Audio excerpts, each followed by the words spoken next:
everybody. We're headed south, headed down to Switzerland County, Indiana for the week. Last week before the Indiana gun season comes in, so we got about 5 or 6 days here to get it done before everybody and our brothers in the woods. Temperatures are they've kind of fell off a little bit from what we were used to there for a little while. It's 34 right now. Weather's supposed to be really good this week, so everything's kind of shaping up in the direction that we want it to. A lot of action up in our kill plot. We're going to be in our redneck blind this evening. The redneck ghillie up in the kill plot. Last week we put couple mock scrapes up in the kill plot using our Black Widow Scrape Master scent beads. So we're going to get out this week and try to get it done.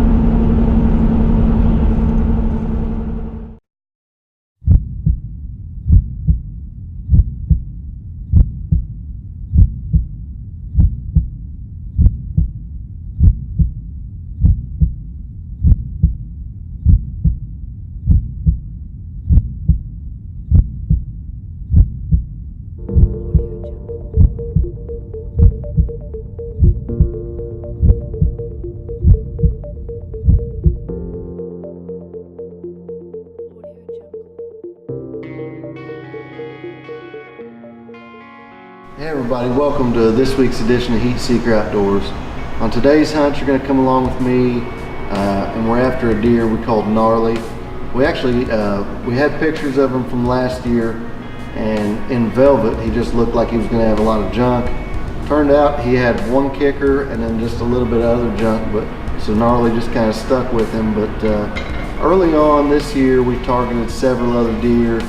You know, we had some nice deer on camera, a lot of nice deer on camera, but and it was a little bit later on in the season, right before bow season or just a little after, Gnarly started showing up on camera. And as soon as he started showing up on camera, he went towards the top of my list for sure. But so early on, while I was filming for my uncle, we actually had an encounter with Gnarly, and he got to about 80 yards, and then he kind of took off and went the other. He didn't have a spook, but he took off and went down another direction.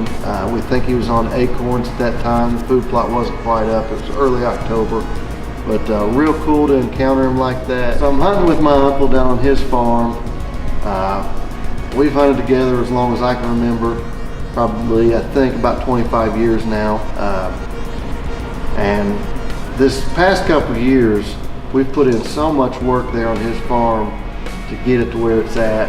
And you know, we've planted food plots, we've, you know, hung stands, cut trails, done everything, create bedding areas to really come up with a game plan to start getting big deer to stay on his farm and to call that their home. And that's kind of the goal for us, and it's really paid off this year.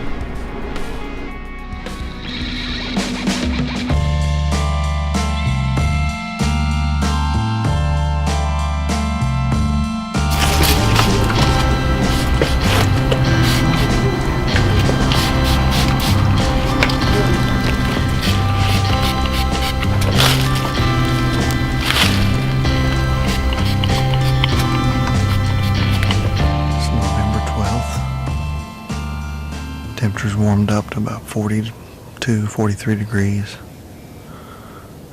We're sitting here on the kill plot, we call it. It's actually the same stand that my uncle killed a really nice deer out of about 2 weeks ago. So we've seen some good deer activity up here. The Black Widow Dominator, we pulled it in with us on the way in. And we used the scrape beads on a couple mock scrapes we have here around the edge of the plot. So the wind is just right. We've been waiting for this wind to hit this stand. So hopefully we'll see a big one.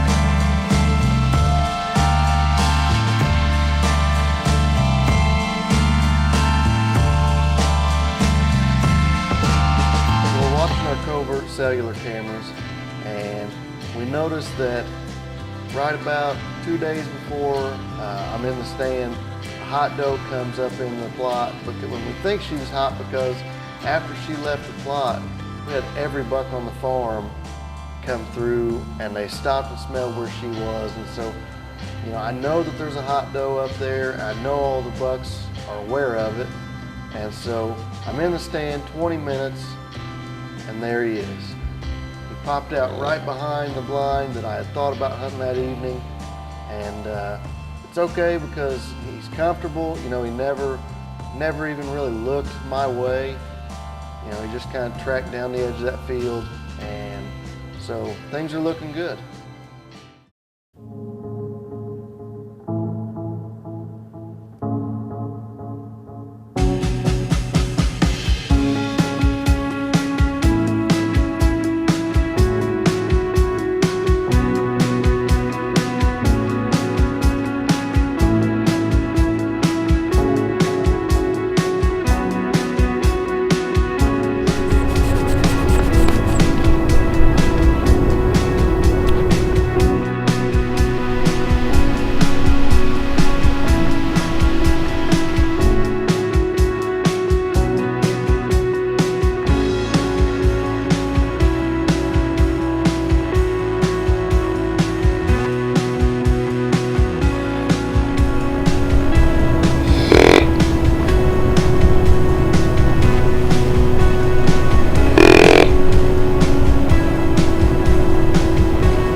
Well, hundreds of hours in the field,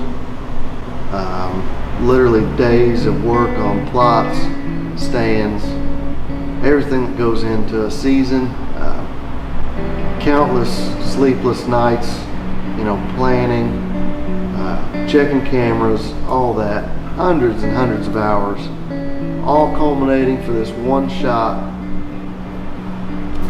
just for me to bump the camera right out of frame right at the last second. So to say I was disappointed was quite the understatement. This is the first time I've ever took a deer with my crossbow, and it just happened to work out. You know, I was self-filming, and apparently my limb bumped the camera arm right at the last second. But you know, it is what it is, and you can hear the shot, and you can hear that it hit him good, but You know, we go back to review the footage and I've got nothing to look at. And my heart immediately just sank into my stomach. And, you know, it is what it is.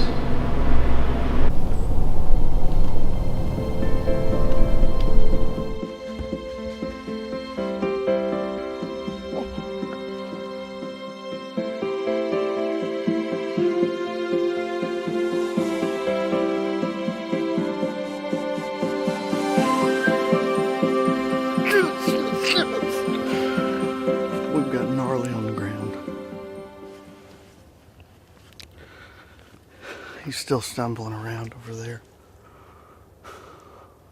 I pray I made a good shot on him.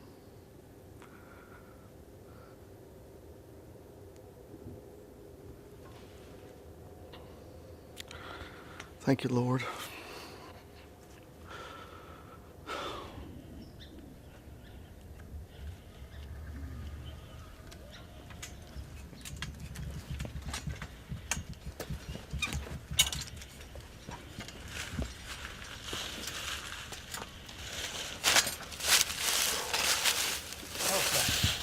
Well, the first time I saw him tonight, he came in up here, 10-yard shot from that ghillie blind that I thought about hunting.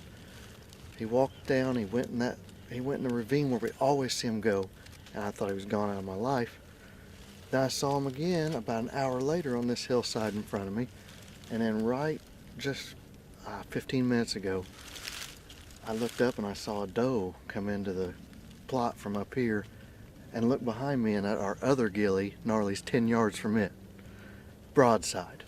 So I'm thinking this can't be happening. And then the doe brought him right down the alley right to me, and I self-filmed all of it. 30-yard shot, laid it right into him, and I knocked him off his feet. I mean, he is hurt. He's down. And Grandpa,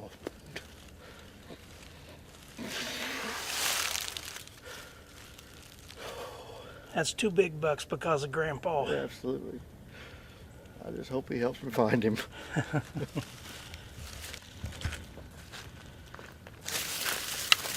Well, we've got good blood, and it looks like it's got bubbles in it, so we think we at least single lunged him, if not double. Just to be on the safe side, we let him go about 4 hours. So now we're gonna go take a look and see if we can at least find our arrow first, and then we're gonna start blood trailing him. So stick with us, we'll see what happens. Well, we got our arrow right here, the knockout's glowing, so let's go check it out.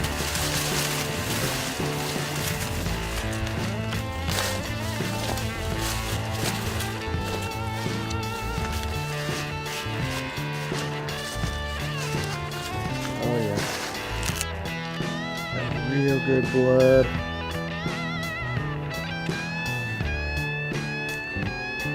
Brown hair, not much white hair, so we think it's a good hit. Blood on all 3 fletchings, so we know it's a pass through. I think we're gonna be alright.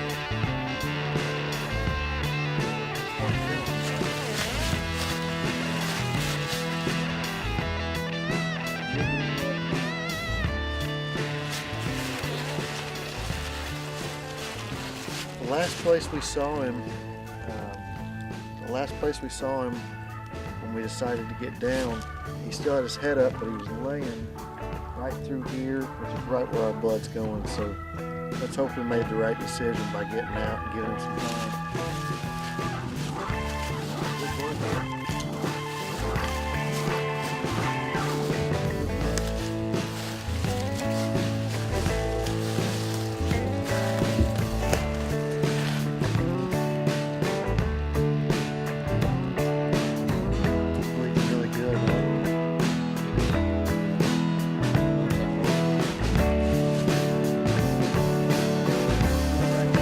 Go. Look right there.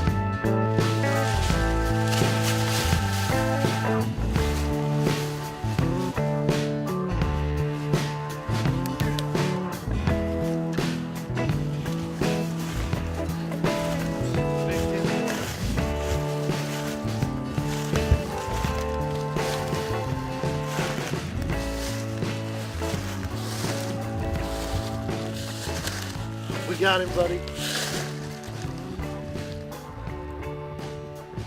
That's gnarly.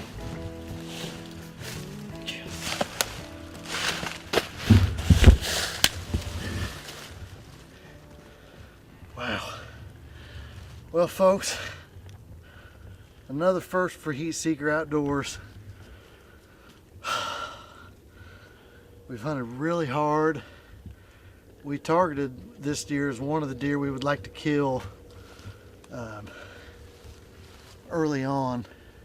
We called him Gnarly, so I can't say enough about putting in food plots, man. We really worked hard. We put food plots in this year, and we've killed 2 really nice deer out of the food plots. So, you know, we buried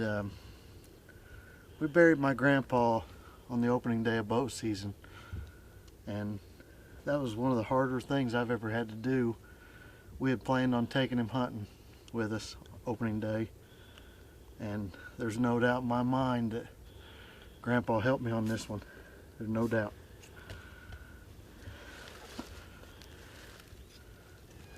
What a beautiful deer.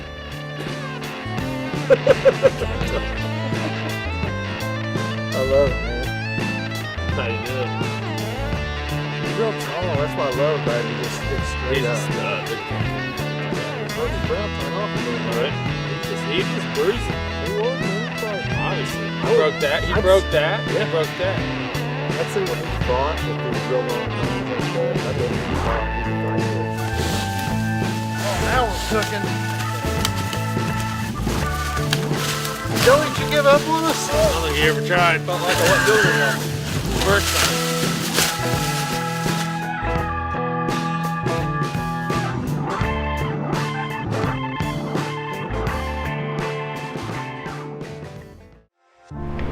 So the 2018 deer season for us was pretty wild, really. We had big ups, big downs.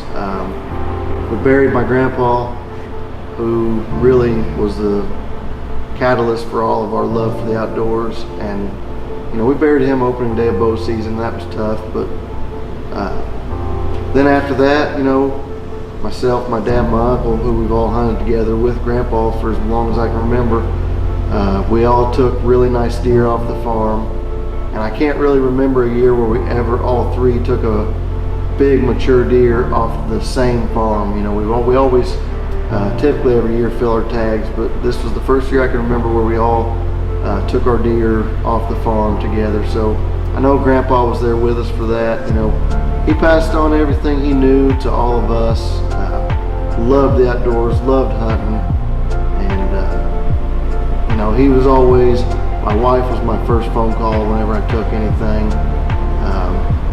Grandpa was always one of those first few calls after that, and it was kind of tough for me, especially right after I really wanted to call and just hear his voice, because you know, he was always so excited for me. But you know, it's just part of it, part of life, and I want to dedicate this episode to him, and you know, just kind of try to keep passing along his love for the outdoors into my family, and hopefully pass it along to anybody watching this. So thanks for watching this week with Heatseeker Outdoors.